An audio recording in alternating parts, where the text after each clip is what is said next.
சரவண ஜோதியே நமோ நம. வாழ்க வையகம், வாழ்க வளமுடன். அனைத்து தமிழ் நெஞ்சங்களுக்கும் கனிவான வணக்கங்கள். நிகழும் மங்களகரமான குரோதி ஆண்டு ஜூன் மாதம் 15ஆம் தேதி சனிக்கிழமை அன்று உத்திரம் நட்சத்திரத்தில் நவமி திதியில் வரியான் நாமயோகத்தில் பாலவம் கரணத்தினில் மகத்தான ஆனி மாதம் பிறக்கிறது. சூரியன் மிதுனம் ராசியில் சஞ்சரிக்கும் மாதம் ஆனி மாதமாகும். உத்தராயணத்தின் கடைசி மாதமாகும். ஆன்மீக சிறப்புகள் கொண்ட மாதம் இதுவாகும்.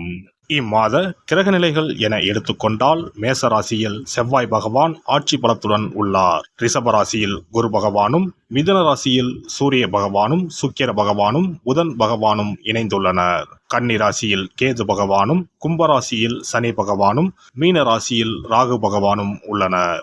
இம்மாத கிரக பயிற்சி என பார்த்தால் ஆனி மாதம் 15ஆம் தேதி மிதுன ராசியில் ஆட்சி பலம் பெற்ற புதன் பகவான் கடகராசிக்கு பயிற்சியாகிறார். ஆனி மாதம் 16ஆம் தேதி சனி பகவான் வக்கர பயிற்சி அடைகின்றார். ஆனி மாதம் 23ஆம் தேதி சுக்கிர பகவான் கடகராசிக்கும், ஆனி மாதம் 28ஆம் தேதி செவ்வாய் பகவான் மேசராசியில் இருந்து ரிஷபராசிக்கும் பயிற்சி அடைகின்றனர்.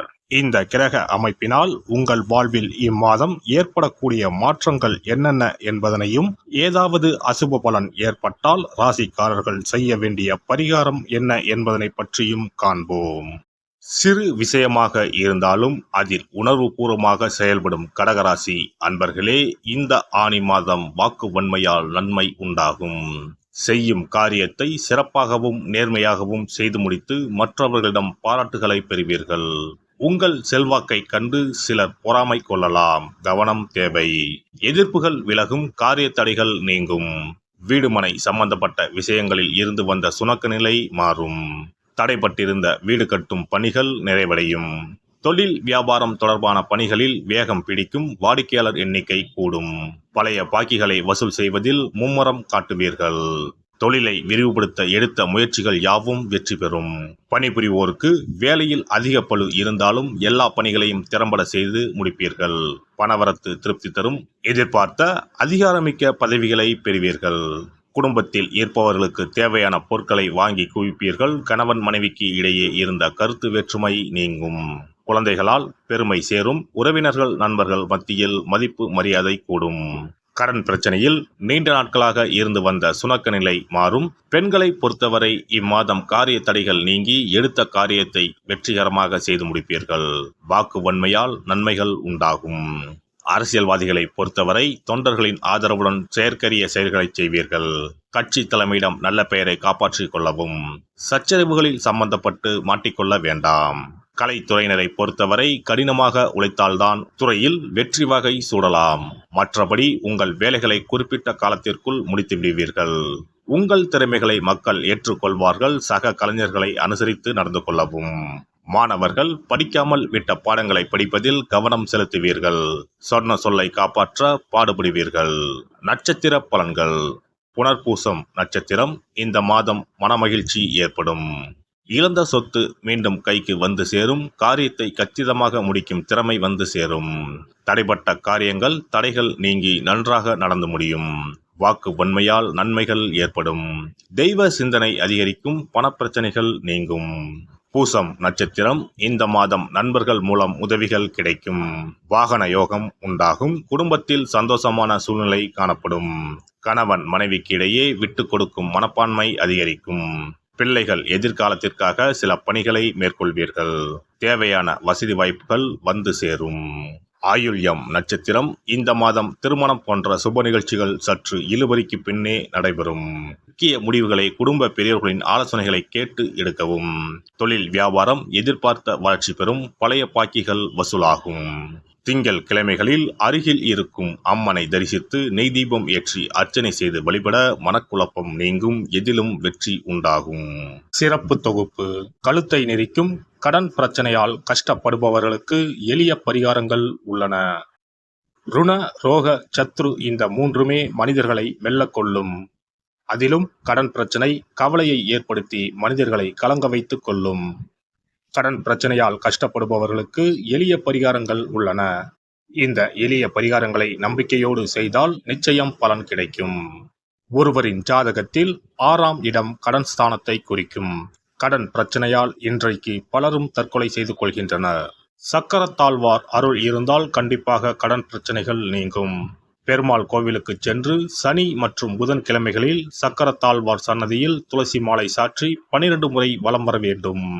ஒவ்வொரு முறை வலம் வரும் பொழுதும் கடன் தீர்வதற்கு மனமுருக நம்பிக்கையோடு வேண்டிக் கொள்ள வேண்டும்.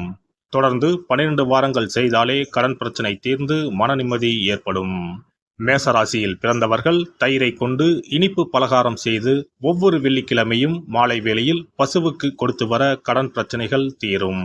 விருச்சிக ராசியில் பிறந்தவர்கள் ஞாயிற்றுக்கிழமை அன்று லட்சுமி நரசிம்மருக்கு காய்ச்சிய பசும்பால் அல்லது பானகத்தை பிரசாதமாக வைக்க வேண்டும். 48 நாட்கள் இந்த பூஜையை செய்தால் கடன் தொல்லையில் இருந்து விடுபடலாம்.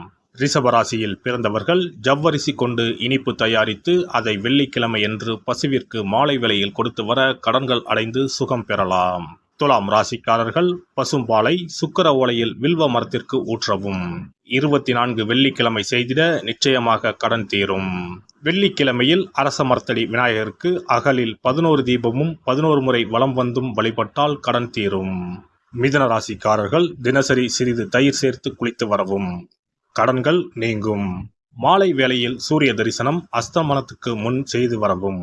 கன்னி ராசிக்காரர்கள் சனிக்கிழமைகளில் உளுந்து வடை தானம் செய்யவும். அதை நீங்கள் உண்ணக்கூடாது. மேலும் துளசிக்கு தினசரி நீர் வார்த்து ஒரு மண் அகலில் நல்லெண்ணெய் விளக்கேற்றி வைக்க ருண நிவாரணம் பெறலாம். கடகராசிக்காரர்கள் ஒவ்வொரு ஞாயிறும் சிறிது வெள்ளக்கட்டியை ஓடும் நீரில் விடவும். கடன்கள் வெள்ளம் போல கரைந்துவிடும். சிம்ம ராசியில் பிறந்தவர்கள் ஒவ்வொரு சனிக்கிழமையும் அரச மரத்தடியில் மண் அகலில் நல்லெண்ணெய் ஊற்றி கருப்பு திரி கொண்டு 8 விளக்குகள் ஏற்றி வர கடன்கள் அழிய வழி பிறக்கும். மகர ராசிக்காரர்கள் சனிக்கிழமைகளில் எள்ளுருண்டை செய்து பலருக்கு தானமாய் கொடுத்து வர கடன் தொல்லைகள் நீங்கும்.